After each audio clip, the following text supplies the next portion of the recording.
বৃষ্টি ওয়েদার মানে একটা খিচুড়ি খাওয়ার মতো মৌসুম।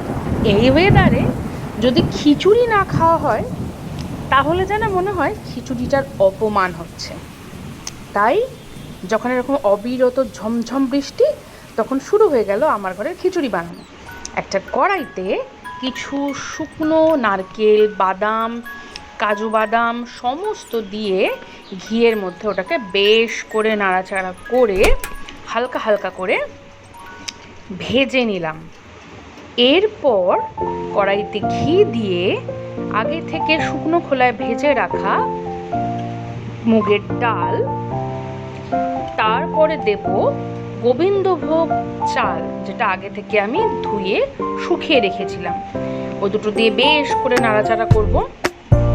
যখন হালকা হালকা গন্ধ বেরোবে সুন্দর একটা ঘিয়ের, সেই সময় আগে থেকে ভেজে রাখা সবজি যেমন গাজর, বিনস, আলু ইত্যাদি আপনার বাড়িতে যা সবজি আছে সবগুলো দিয়ে বেশ করে এটাকে ভাজাভাজি করে নেব।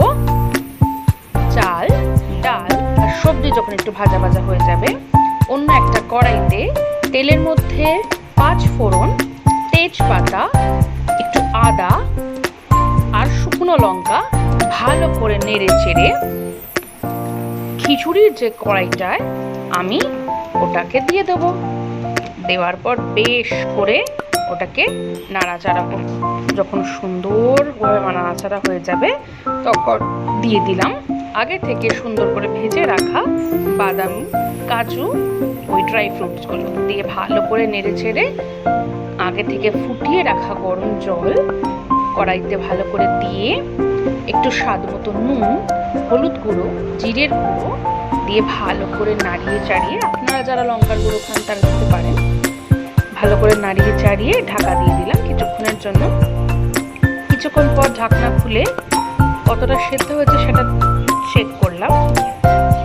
চেক করার পর যখন বেশ সুন্দর করে সেদ্ধ হয়ে গেছে তখন আরেকটু নাড়াচাড়া দিলাম যাতে নিচে করে না লেগে যায়। ডাল চাল সব যাতে সুন্দর করে জলের মধ্যে খেলতে পারে এভাবে দিলাম। দেওয়ার পর যখন আমার হয়ে গেল কমপ্লিট, তখন বেশ করে একটু দড়ার সাথে একটু ঘি দিয়ে একটু অল্প কর্পূরের গুঁড়ো দিলে একদম পুজো বাড়ির খিচুড়ির মতো স্বাদ আসে, দিয়ে ওটাকে বেশ করে একটু নাড়িয়ে চাড়িয়ে তারপর নামিয়ে নিলাম। এবার থালায় সার্ভ করার পালা। যখন ওটাকে পুরোপুরি ভালো করে মিশিয়ে নিলাম তারপরে আমি সার্ভ করব। জানেন, এই খিচুড়ি যখন কর্পূর দেবেন ওর মধ্যে থেকে অদ্ভুত একটা সুন্দর গন্ধ আসে, ঘি কর্পূরের গন্ধ। তো হয়ে যাক, এবার আমরা খিচুড়িটা বাড়বো। তার সাথে আপনার পছন্দ মতো যে কোনো কিছু দিয়ে খেতে পারেন।